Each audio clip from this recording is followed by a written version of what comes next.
بسم اللہ الرحمن الرحیم فصل فی المتقابلات۔ یہ وصول الشاشی کا صفحہ نمبر 131 ہے اور کتاب اللہ سے متعلق جو بحث جاری ہے اس کی 7ویں فصل ہے۔ یہ فصل متقابلات کے بیان میں ہے۔ متقابلات یہ متضادات کے معنی میں ہیں، اس لیے کہ اہل وصول کے نزدیک متقابلات اور متضادات ایک ہی شے ہیں۔ اب متقابل یا متضاد کسے کہتے ہیں؟ تو متقابل یا متضاد ایسے دو امر جن کا ایک محل میں، ایک زمانے میں، ایک جہت سے اجتماع نہ ہو سکے، تو یہ ایسے دو امر ایک دوسرے کے متضاد ہوتے ہیں، ایک دوسرے کے مقابل ہوتے ہیں۔ ایسے دو امور کو متقابل اور متضاد کہا جاتا ہے۔ اب یہاں متقابلات سے کیا مراد ہے؟ تو فرماتے ہیں کہ نعانی بہا الظاہرہ والنص والمفسرہ والمحکمہ مع ما یقابلها من الخفی والمشکل والمجمل والمتشابہ۔ متقابلات سے ہماری مراد ظاہر، نص، مفسر اور محکم ہے، ان امور کے ساتھ جو ان چاروں کے مقابل ہیں، مثلا خفی، مشکل، مجمل، متشابہ۔ تو 4 کا شمار پہلے کیا، اس کے بعد 4 کا شمار اور کیا جو ان چاروں کے مقابل ہیں۔ تو یہ متقابلات ہوئے، یہ متضادات ہوئے۔ اب یہ ہر ایک کی تفصیل سے تعریف کرتے ہیں، حکم بیان کرتے ہیں، مثالیں دیتے ہیں۔ اس میں آپ کو تقابلی سمجھ میں آئے گا۔ جب آپ مثالیں سمجھ لیں گے، تعریف جان لیں گے، تو آگے چل کے آپ کو جب ان کے جو مقابل امور ہیں ان کا ذکر کریں گے تو تقابل بخوبی سمجھ میں آئے گا۔ اب دیکھیے، پہلے یہ ظاہر کی تعریف کرتے ہیں۔ فَالظَّاهِرُ اسْمٌ لِكُلِّ كَلَامٍ ظَهَرَ الْمُرَادُ بِهِ لِلسَّامِعِ بِنَفْسِ السَّمَاعِ مِنْ غَيْرِ تَأَمُّلٍ۔ ظاہر ہر وہ کلام ہے جس کی مراد سننے والے کے لیے محض سننے سے ظاہر ہو، غور و فکر کے بغیر۔ یعنی کلام اتنا واضح ہو کہ سننے والا جب سنے تو محض سن لینے سے ہی مراد ظاہر ہو جائے، مراد واضح ہو جائے، غور و فکر کی ضرورت پیش نہ آئے، تو اس کلام کو وہ اہل وصول کی اصطلاح میں ظاہر کہا جاتا ہے۔ اور اس کے قریب نص ہے، اس لیے نص کی تعریف فوراً کر دیتے ہیں۔ فرماتے ہیں وَالنَّصُّ مَا سِيقَ الْكَلَامُ لِأَجَلِهِ۔ اور نص وہ کلام ہے جس کے لیے، یعنی جس کے موجب کو ثابت کرنے کے لیے، بتانے کے لیے وہ کلام لایا گیا۔ تو اب ظاہر اور نص دونوں کی تعریف ایک ساتھ کر دی۔ اب ترجمہ دیکھ لیں، پھر مثال دیکھیں۔ فَالظَّاهِرُ اسْمٌ لِكُلِّ كَلَامٍ ظَهَرَ الْمُرَادُ بِهِ لِلسَّامِعِ بِنَفْسِ السَّمَاعِ مِنْ غَيْرِ تَأَمُّلٍ۔ تو ظاہر ہر اس کلام کا نام ہے جس کی مراد سننے والے کے لیے محض سننے سے ظاہر ہو جائے، بغیر غور و فکر کے، بغیر تأمل کے۔ وَالنَّصُّ مَا سِيقَ الْكَلَامُ لِأَجَلِهِ۔ اور نص وہ ہے جس کے لیے کلام لایا گیا ہو۔ جس کے لیے لانے کا مطلب جس کے موجب کو، جس کے معنی اور مفہوم کو بتانے کے لیے کلام کو لایا گیا ہو، اسے نص کہتے ہیں۔ اب مثال پیش کرتے ہیں جس سے ظاہر اور نص دونوں کی وضاحت ہوتی ہے۔ فرماتے ہوئے مثالہ فی قولہ تعالی۔ اور اس کی مثال، یعنی جس کا ذکر ہوا، مثلا نص اور ظاہر دونوں کی مثال اللہ تعالیٰ کی اس ارشاد میں ہے، احل اللہ البیع وحرم الربا۔ اللہ نے بیع حلال کی اور ربا کو حرام قرار دیا۔ تو یہ آیت جو لائی گئی ہے یہ بیع اور ربا کے درمیان فرق بتانے کے لیے لائی گئی ہے کہ بیع اور ربا دونوں ایک نہیں ہیں بلکہ دونوں الگ الگ چیزیں ہیں۔ تو بیع اور ربا کے درمیان فرق بتانے کے لیے یہ آیت لائی گئی ہے۔ یہ فرق بتانے کی ضرورت کیوں پیش آئی؟ اس لیے کہ کفار نے یہ دعویٰ کیا اور یہ کہا کہ بیع اور ربا دونوں یکساں ہیں، دونوں ایک چیز ہیں۔ انہوں نے کہا انما البیع مثل الربا، بیع ربا ہی کی طرح سے ہے، یعنی جیسے ربا ہے ویسے بیع بھی ہے، تو دونوں میں فرق ہے۔ اس بات کو بیان کرنے کے لیے یہ آیت لائی گئی، احل اللہ البیع وحرم الربا۔ اور اسی سے یہ بھی معلوم ہو گیا کہ اللہ تعالیٰ نے بیع کو حلال فرمایا ہے اور ربا کو حرام قرار دیا ہے۔ یہ آیت سننے سے ہی ایک کا حلال ہونا اور ایک کا حرام ہونا معلوم ہو گیا، غور و فکر کرنے کی کوئی ضرورت پیش نہیں آئی۔ لہٰذا یہ آیت کریمہ بیان فرق میں نص ہے اور بیع کے حلال ہونے اور ربا کی حرمت کے سلسلے میں یہ ظاہر ہے۔ تو یہ آیت ظاہر کی مثال بھی ہے اور نص کی مثال بھی ہے۔ تو جس کے لیے یہ آیت لائی گئی اس کے لیے یہ نص ہے، اور جو مفہوم اس سے بالکل ظاہر ہے، واضح ہے، اس کے لیے یہ ظاہر ہے۔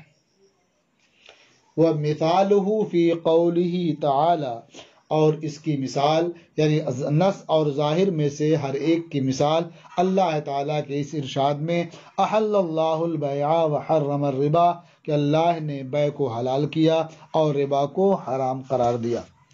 فالآیت سیقت لبیان التفریقۃ بین البیع والربا، تو یہ آیت کریمہ بیع اور ربا کے درمیان فرق بیان کرنے کے لیے لائی گئی ہے۔ یہ فرق بیان کرنے کا کام کیوں لگا؟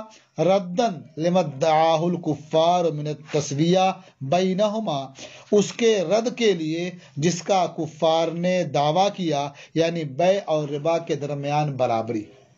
تو کفار نے بیع اور ربا کے درمیان برابری کا دعویٰ کیا، تو ان کے اس دعوے کے رد کے لیے یہ آیت لائی گئی تاکہ بیع اور ربا میں فرق بیان کر دیا جائے۔ اب انہوں نے دعویٰ کیسے کیا تھا؟ حیث قالوا انما البیع مثل الربا، چنانچہ کفار نے کہا کہ بیع ربا ہی کی طرح سے ہے۔ وقد علم حل البیع وحرمت الربا بنفس السماع فصار ذلك نصا في التفرقة ظاہرا في حل البیع وحرمت الربا، اور نفس سما سے محض یہ آیت سننے سے ربا کی حرمت اور بیع کی حلت معلوم ہو گئی، انہیں سمجھ لیا گیا کہ بیع یہ حلال ہے اور ربا یہ حرام ہے۔ فصار ذلك نصا في التفرقة ظاہرا في حل البیع وحرمت الربا، لہذا یہ کلام، یہ آیت کریمہ تفرقہ میں یعنی بیع اور ربا کے درمیان فرق بیان کرنے میں یہ نص ہے، اور بیع کی حلت اور ربا کی حرمت کے سلسلے میں یہ ظاہر ہے۔ یہ ایک مثال ہوئی ظاہر اور نص کی۔ ایک دوسری مثال بیان کرتے ہوئے فرماتے ہیں وَكَذَلِكَ قَوْلُهُ تَعَالَى فَانكِحُوا مَا طَابَ لَكُم مِّنَ النِّسَاءِ مَثْنَىٰ وَثُلَاثَ وَرُبَاعَ، اور یوں ہی اللہ تعالیٰ کا ارشاد فَانكِحُوا، تو نکاح میں لاؤ، مَا طَابَ لَكُم مِّنَ النِّسَاء، جو عورتیں تمہیں اچھی لگیں، خوش آئیں، مثنا دو دو، وثلاثہ اور تین تین، ورباع اور چار چار۔ تو نکاح میں لاؤ جو عورتیں تمہیں خوش آئیں، دو دو اور تین تین اور چار چار۔ تو یہ آیت، یہ کلام جو یہاں لایا گیا کس لیے؟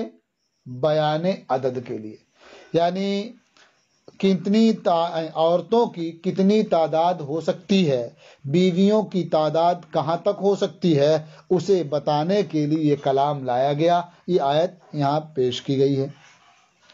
وقد علم الاطلاق والاجازت بنفس السمع، اور آیت سننے سے ہی یہ سمجھ میں آ گیا کہ جو عورتیں تمہیں اچھی لگیں ان سے نکاح کرنا تمہارے لیے مباح ہے، تمہارے لیے اس کی اجازت ہے۔ یعنی یہاں امر یہ وجوب کے لیے نہیں ہے بلکہ اباحت کے لیے ہے۔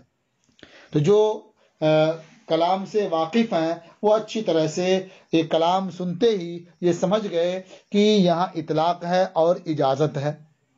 تو یہ آیت کریمہ حق اطلاق میں ظاہر ہے، یعنی جو عورتیں پسند آئیں ان سے نکاح کرنا مباح ہے، ان سے نکاح کی اجازت ہے، اس سلسلے میں یہ کلام ظاہر ہے۔ اور بیویوں کی تعداد کے بیان میں یہ آیت کریمہ نص ہے۔ تو یہ آیت بھی ظاہر اور نص دونوں کی مثال ہے۔ کتسیق الکلام لبیان العدد، یہ کلام یعنی فَانْكِحُوا مَا طَابَ لَكُمْ، یہ کلام بیویوں کی تعداد بیان کرنے کے لیے لایا گیا ہے۔ وقد علم الاطلاق والاجازت بنفس السمع، اور محض کلام سننے سے ہی نکاح کی اباحت اور پسندیدہ عورتوں سے نکاح کی اجازت معلوم ہو گئی۔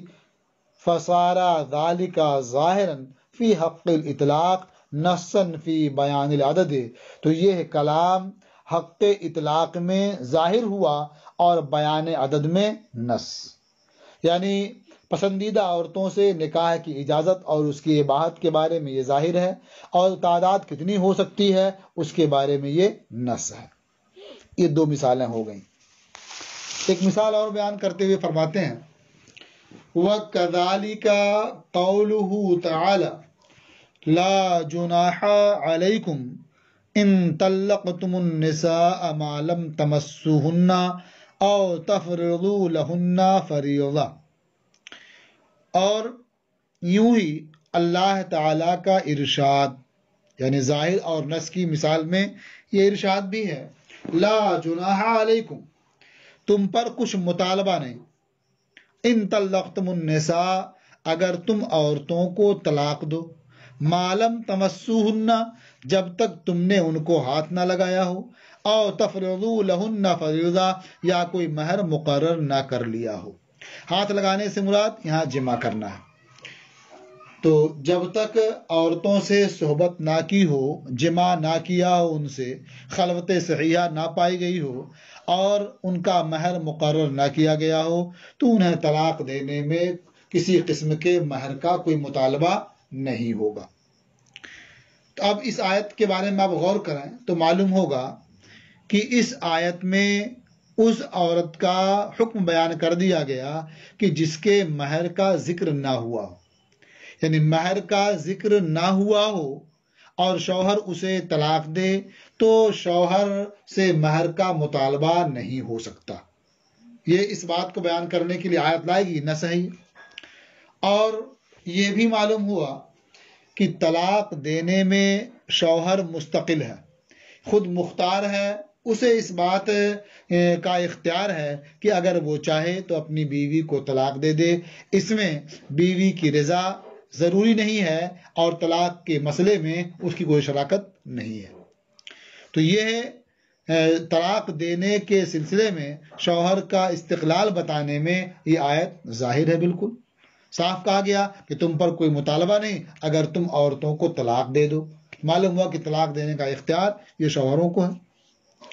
اور ضمناً یہ بھی معلوم ہوا اس آیت سے اشارتاً کہ مہر کا ذکر کیے بغیر نکاح صحیح ہو جاتا ہے، اس لیے کہ مہر کا مطالبہ ہونے نہ ہونے یا طلاق دینے نہ دینے کا مسئلہ نکاح کے بعد ہی ہوتا ہے۔ اور یہاں صاف کہا جا رہا ہے کہ اگر تم عورتوں کو طلاق دے دو تو تم پر کوئی مطالبہ نہیں ہے۔ کب؟ جبکہ تم نے ان سے صحبت نہ کی ہو اور ان کے لیے کوئی مہر مقرر نہ کر لیا ہو۔ تو اس سے صاف سمجھ میں آتا ہے کہ ذکر مہر کے بغیر بھی نکاح صحیح ہو جاتا ہے۔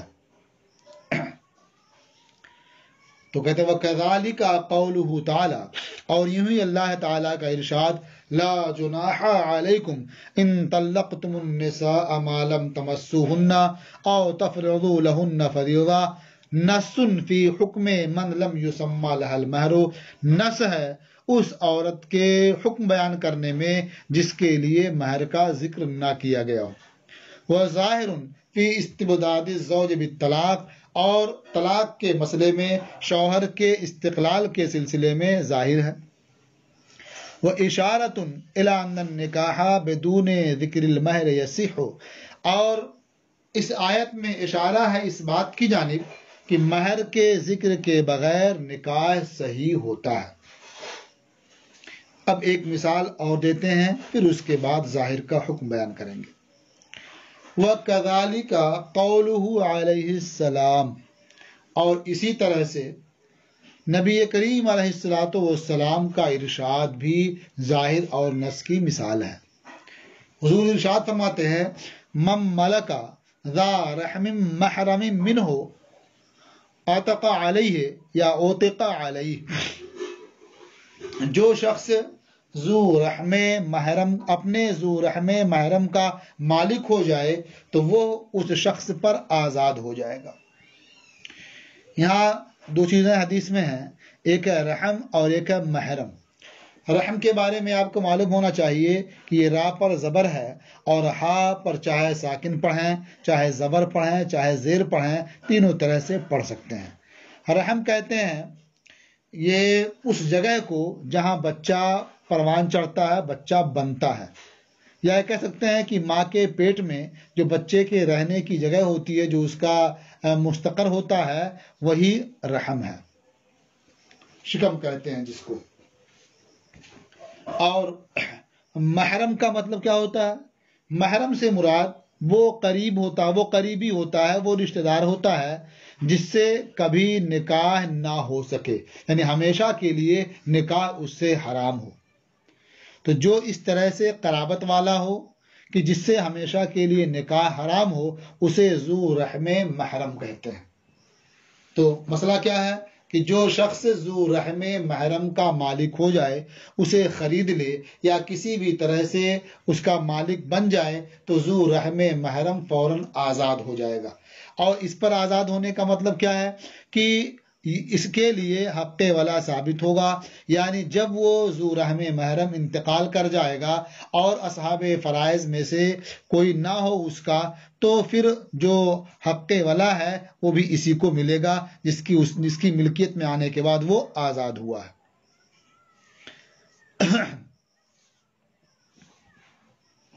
تو اب اس میں بتانا کیا ہے؟ اس حدیث میں بتانا یہ ہے کہ یہ قریب کے لیے عتق کے استحقاق میں نص ہے، یعنی اس بات کو بتانے کے لیے حدیث ہے کہ قرابت دار جو ہوگا یہ آزاد ہو جائے گا ملکیت میں آتے ہی، یہ نص ہے اس بارے میں۔ اور جو قریب ہے، جو رشتہ دار ہے، اس کے لیے ملکیت ثابت ہو جاتی ہے، اس بارے میں یہ ظاہر ہے۔ سافرہ مم ملکہ ذا رحم محرم منہ، جو اپنے ذو رحم محرم کا مالک ہو، تو معلوم ہوا کہ قرابت دار کے لیے ملکیت کا ثبوت ہو جاتا ہے، یہ بالکل ظاہر ہے، اور وہ آزادی کا مستحق ہو جاتا ہے، اس بارے میں نص ہے اوتقا علیہ یا اتقا علیہ، وہ اس پر آزاد ہو جائے گا۔ تو اس کے آزاد ہونے کو بیان کرنے کے لیے یہ حدیث لائی گئی ہے، تو وہ نص ہے اس بارے میں، اور ملکیت کا ہونا یہ ظاہر ہے۔ اب اگر کوئی شخص چچا کی بیٹی کا مالک ہو جاتا ہے تو وہ آزاد نہیں ہوگی، کیوں؟ اس لیے کہ چچا کی بیٹی یہ ذو رحم تو ہے لیکن محرم نہیں ہے، کیونکہ اس سے نکاح ہو سکتا ہے۔ اسی طرح سے کوئی رضاعی بہن ہے، اس کا مالک ہو گیا تو وہ آزاد نہیں ہوگی، کیوں؟ وہ محرم تو ہے لیکن وہ اس کے لیے قرابت نہیں ہے۔ تو اس لیے دو چیزیں ہیں کہ وہ وہاں رحم بھی ہو اور محرمیت بھی ہو، تو اگر ایسا ہے تو اس کے لیے آزادی ثابت ہو جائے گی۔ سرکار نے ارشاد فرمایا کہ جو ذو رحم محرم کا مالک ہو تو وہ ذو رحم محرم اس مالک ہونے والے پر آزاد ہو جائے گا۔